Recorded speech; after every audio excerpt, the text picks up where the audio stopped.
Do you believe in Bigfoot? No. What are you, an idiot? What if I could show you irrefutable proof of a Bigfoot right now? Yeah, take a look at the screen right behind me. Hey guys, I see him! I got this one! Come on, come on! I see him! Yeah, I was stunned too. In case you missed it, the Bigfoot is right there. You can't see it? Well, just get closer. Just get closer to your monitor or bring your phone closer, whatever it is. It's right there. Did I get you guys? W prank, right? Mountain Monsters is a show on the Travel Channel that can be summed up as a bunch of rednecks, you know, just playing pretend. And I can say that. I'm from where the rednecks are, so this is my culture. I'm allowed to say that. The Travel Channel really is a place of just a bunch of random stuff, like ghost hunting shows and 90 Day Fiancé, and ghost hunting shows and 90 Day Fiancé, and also ghost hunting shows and absolutely no travel. For each show on the Travel Channel, there's like a short about the show section, and the one for Mountain Monsters reads, "A team of trappers hunt down legendary beasts in the Appalachian Mountains." Legendary beasts? Guys, I sure hope they're in the Burned Towers, because in Heart Gold and Soul Silver, the Pokemon game, if you go to the Burned Towers, you can find Entei, Suicune, and Raikou. Okay, sorry. These mysterious creatures are on the run as the skilled outdoorsmen follow a trail of fresh evidence and gather testimony of eyewitnesses. First things first, I don't know if we can say that these creatures are on the run, because, you know, in the show, they go to the places where these creatures are. So that's kind of like somebody coming to your house, coming into your living room, and then when you run away, you know, in fear of your life, they go, "Oh yeah, you sure are on the run." No, man, leave me alone, please. The show went on for 8 seasons, which was a major surprise to me because, again, it's just a bunch of dudes playing pretend, and it has a 5.4 rating on IMDb.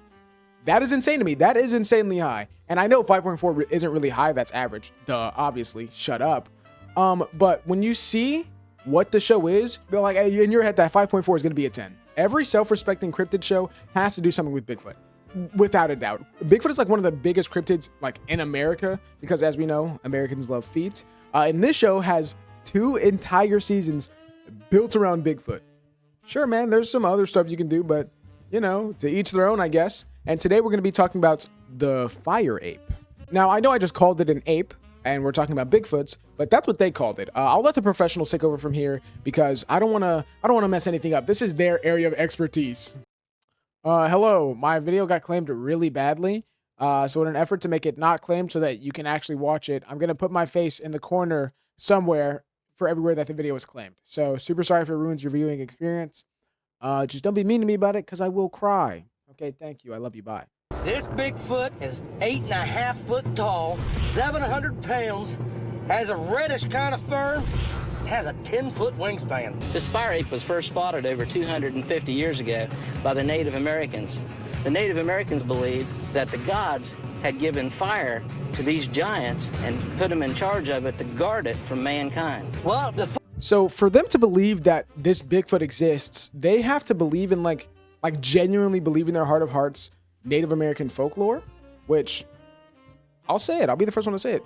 Very progressive of them. I'm very proud of you guys. Really good job. These kind of shows always have an eyewitness kind of thing. This episode has 2 eyewitnesses. And the first one, upon greeting the first group of people, by the way, there's like 3 more guys you gotta meet. I'm so sorry. He says this. Y'all really into that deer hunting? Really? You're asking this group of people if they like to hunt? They look like what a mannequin would look like in Bass Pro Shops if mannequins were like realistic, right? If every mannequin wasn't like super mega jacked. Now the old guy they spoke to gave them directions on where this Bigfoot came from. He basically said, "Hey, this Bigfoot, he was hanging around my house." So he was like, yeah, he came from over here by this creek. So they go back to that creek at night. And I don't know what it is about a bunch of guys standing in the dark with shotguns. I'm scared. Now imagine a regular person seeing 3 really big rednecks stalking around a brush with their shotguns out. I'd be convinced they're hunting me and shit myself probably. Now walking around the woods, they find a spot of stamped around grass and they say it's an ambush spot. Why did they say that? I don't know, man, just because. Just go with it, please. It makes the video way better. And then Buck, one of the big guys, says this. size of this ambush spot, it's either being used by a bear or a Bigfoot. To me, it looks like it's too big to be a bear, and it's being used repeatedly. A bear won't come back to the same place like that several times. Yeah, no, you're just lying. One Google search actually proves the opposite. It says that bears will come back to places where they know they'll get food. So honestly, Buck, I'm a little bit betrayed. I never expected you to lead me astray. I think we need to rethink our relationship. Then while they're looking around, this guy named Jeffros spots something, and it looks like a guy crouching down with a gun. I'm telling you, some guy looked out his back window, saw these guys, was like, yeah, I'm being hunted. I have to go protect myself. And they see this and they think it's a Bigfoot and they walk closer to it. Why? You see something that is taller than Wembanyama and is later in the episode described as hitting as hard as a freight train, and you want to get closer to it? Yeah, if I'm the cameraman, I'm quitting my job. I'm putting the camera down and I'm going home. Hey, you do your thing, man, sure. Then we're back to the opening clip that I showed you. But one thing that I did cut out was Buck jumping into the creek. Why would he do that? I don't know. He probably just did it for attention. He kind of seems like the guy to be like, oh, my stomach hurts, as soon as somebody else is like getting attention so that everything can come back to him, because I don't know. That's just kind of the read I get on him. Sorry, Buck. Please don't slime me out with your shotgun. I swallowed a big mouthful of water. This is what I mean, bro. Why are you jumping into a body of water with your mouth agape? What did you think was gonna happen? In shows like this, they always have a to the side segment where somebody will talk to the camera, kind of like a Total Drama Island confession. I used to think courting was so bad when I was younger, and I always love this kind of stuff. The only thing is, they're stealing my job. Every time they have a to the side segment, they just talk about what just happened.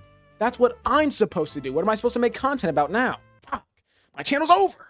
And I'm not gonna lie, I have to say this, I love these guys. They're so cool. One thing I cut out earlier was Buck like body slamming one of the older guys, Jeffros, on the ground. I love that. Look at this. They're just horsing around, man. And he's hunkered down. He's spring loaded. And then as soon as the prey crosses his path, bam! Oh! Yeah! That's how he does it. Jeff, you just became supper. It's such a cute, like, bro-do way to hang out. I love it. I kind of want to hang out with these guys. Please, can I get an invite on the next mountain monster? And I know I just complimented these guys, but this next part, we meet Wild Bill.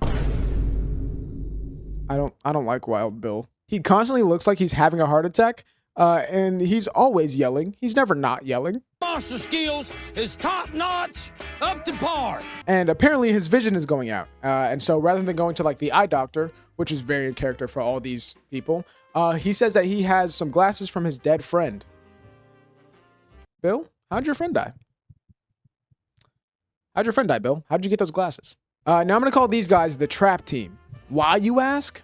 Stupid question. Because they're building a trap. And again, I'm no trap guy, so I'm gonna let the expert explain it to you. The way this trap works, put a beam up between a fork and a tree. Put counterweights on one end, snare on the other.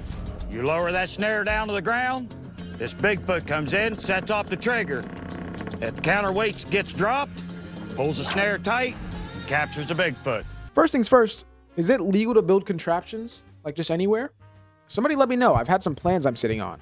So get back to me with that. Second, that's not gonna work. I highly doubt you can build something that's gonna lift Wembanyama. No, something that's gonna be like 3 times the weight of Wembanyama, because Wembanyama has no meat on his bones, into the air. There's no way. I don't believe it. Then Huckleberry and Jeffros go back to the creek where Buck jumped in to do a little bit more investigation. And here I realized one of these guys is not like the others. Here, I'm going to play some clips of each character. I say character like they're not people. And you let me know if you find something off about any of them. Get me a location where I can build this trap. Me and Bill's gonna take off and start gathering materials. Jethro and me's getting ready to go out on a field investigation. We're going right back where we had our encounter with this fire ape. I was back in here, cutting briars and brush, and I loaded them in that fire ring right there. Finally got it to burn, and I was sitting right there on them rocks. We learned today there's at least 2 Bigfoot right here in these woods. There might even be more. This is going to be a perfect place to put the trap.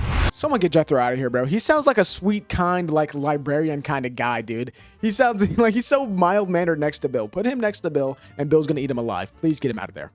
Here goes the old hemorrhoids. That's gonna give us about 1,000 pounds of force, and that's plenty to jerk this Bigfoot right off his feet. Ew, dude, what? No, don't do that. Where are you doing that at? No, don't invite me. That's nasty. They then go to meet their second eyewitness, and here I learned there's an actual disconnect between me and like Southerners. Because like I said, I'm from the South, but I'm not like these guys at all, man. I collect vinyls. I drink matcha. I'm a male feminist. I'm 6'7". But they make a joke that I do not get at all. I have to admit, I feel out of place. I'm the only one not wearing bibs. As long as you don't hear banjo music, Buck, you're all right.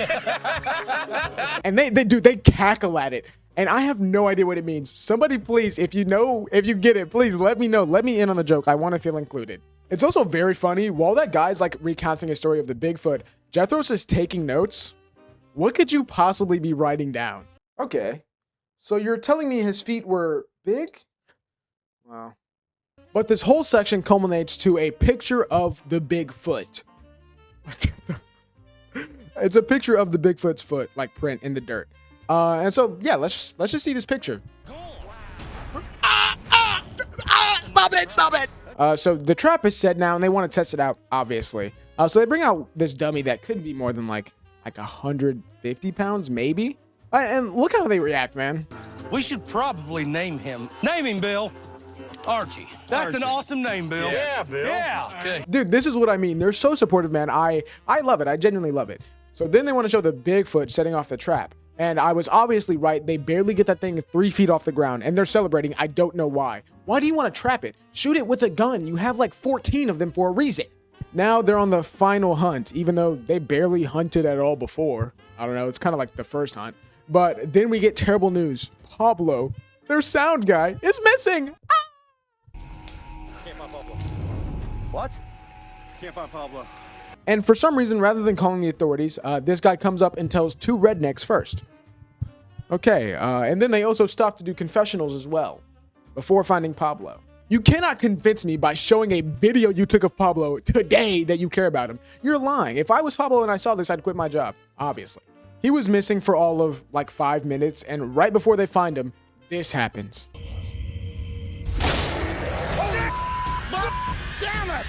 Really good reaction time, guys. Really amazing reaction time. If that Bigfoot really wanted you dead, you'd be dead.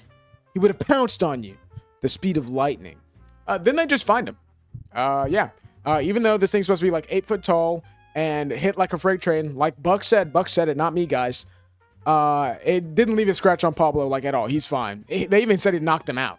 That's probably why Huck and Buck Bars weren't scared of him at all, because they know he's a little bitch. One of the last things we see in this episode is Wild Bill comforting Pablo. Let him go. No. Pablo, go back to Bigfoot. You're more safe, I swear to God. But yeah, that's about it. Mountain Monsters is a very funny show when you accept everything is true. Like, obviously it's fake, but like, why would you run and tell 2 rednecks that some guy got kidnapped by a Bigfoot if that would actually happen? You're insane. Yeah, I came across it because I was thinking about making a video about Duck Dynasty. I used to watch that a lot as a kid because my mom watched it. But it's kind of really boring. So, yeah, that kind of led me to Mountain Monsters. So I might make more videos on this, depending on if this does well. So let me know if this does well. Let me know in the comments. Comment if this video is doing well. But yeah, like, subscribe, do all that YouTube stuff. Let me know how the first month of the year is going for you guys. It's going great for me. I've had 8 birthdays and I'm now 30. Yeah, so that's it. I love you. Bye.